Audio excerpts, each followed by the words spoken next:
ప్రపంచ ఆరోగ్య సంస్థ వైఖరిలో ఇది ఒక బిగ్ షిఫ్ట్. కొన్ని దశాబ్దాలుగా స్థూలకాయం అంటే కేవలం ఆహారం తగ్గించుకోవడం, రెగ్యులర్ ఎక్సర్సైజ్ చేయడం, ఇవి చేయలేని వారికి క్రమశిక్షణ లేదనే అపవాదు ఉండేది. స్థూలకాయం ఒక నైతిక వైఫల్యంగా పరిగణించబడింది. కానీ ఇప్పుడు WHO ఈ సమస్యను మెడిసిన్ ప్రపంచంలోకి మార్చింది. ఇది ప్రాణాపాయ పరిణామాలు కలిగించే ఒక సంక్లిష్టమైన వ్యాధిగా వర్గీకరించబడింది. దీనికి కాంప్రహెన్సివ్ లైఫ్ లాంగ్ కేర్ అవసరమని సంస్థ స్పష్టం చేసింది. మరి ఈ కొత్త మార్పుకు కారణమైన ఔషధాలు ఏంటి? అవే GLP-1 డ్రగ్స్.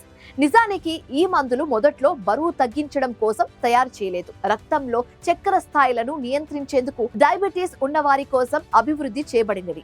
కానీ ఈ మందులు ఆకలిని అరికట్టి జీర్ణక్రియను నెమ్మదిస్తాయి. తద్వారా వేగంగా బరువు తగ్గుతారని శాస్త్రవేత్తలు గుర్తించారు. అందుకే ఇప్పుడు వీటిని స్థూలకాయ చికిత్సలో భాగంగా చేశారు. WHO స్పష్టంగా చెప్పిన విషయం ఏంటంటే, ఈ మందులు పవర్ఫుల్ క్లినిక్ టూల్ కావచ్చు, కానీ కేవలం మెడిసిన్ ఒక్కటే స్థూలకాయ సంక్షోభాన్ని పరిష్కరించలేదు.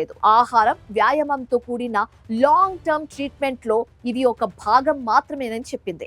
అయితే ఈ కొత్త సిఫారసుతో అనేక సవాళ్లు కూడా తెరపైకి వచ్చాయి. ప్రపంచ వ్యాప్తంగా 1 బిలియన్ కంటే ఎక్కువ మందికి ఈ చికిత్స అవసరం ఉండగా, సరఫరా మాత్రం కేవలం వందల మిలియన్ల మందికి మాత్రమే అందుబాటులో ఉంది. దీనివల్ల ధరలు ఆకాశాన్ని అంటే ఛాన్సెస్ ఉన్నాయి. ధనిక దేశాల్లో ఈ మందుల ధర ఇంటి అద్దెతో సమానం కావడం, పేద దేశాల్లో యాక్సెస్ లేని కారణంగా ధనిక పేద దేశాల మధ్య అంతరం మరింత పెరుగుతుందని WHO ఆందోళన వ్యక్తం చేసింది. సమాన లభ్యత కోసం కంపెనీస్ ధరలు తగ్గించాలని సంస్థ పిలుపునిచ్చింది. అంతేకాదు, ఈ మందులు మ్యాజిక్ కాదు. ఇవి చాలా శక్తివంతమైన అండ్ దీనికి చాలా డిసడ్వాంటేజెస్ కూడా ఉన్నట్లుగా చెప్తున్నారు. స్టమక్ పక్షవాతం, పేగుల్లో అడ్డంకులు, తీవ్రమైన వాంతులు, అలాగే కొన్ని అధ్యయనాలు ఆత్మహత్య ఆలోచనలు, డిప్రెషన్ తో కూడిన సంబంధం ఉన్నట్లు కనుగొన్నాయి. అత్యంత ముఖ్యమైన విషయం ఒకటి ఉంది. అదేంటంటే, ఈ ఔషధాలు ఆకలిని అణిచివేస్తాయి తప్ప స్థూలకాయానికి క్యూర్ చేయవు. ఈ మందులు ఆపగానే చాలా మంది బరువు తిరిగి పెరిగిపోతుంటారు. అందుకే WHO దీనిని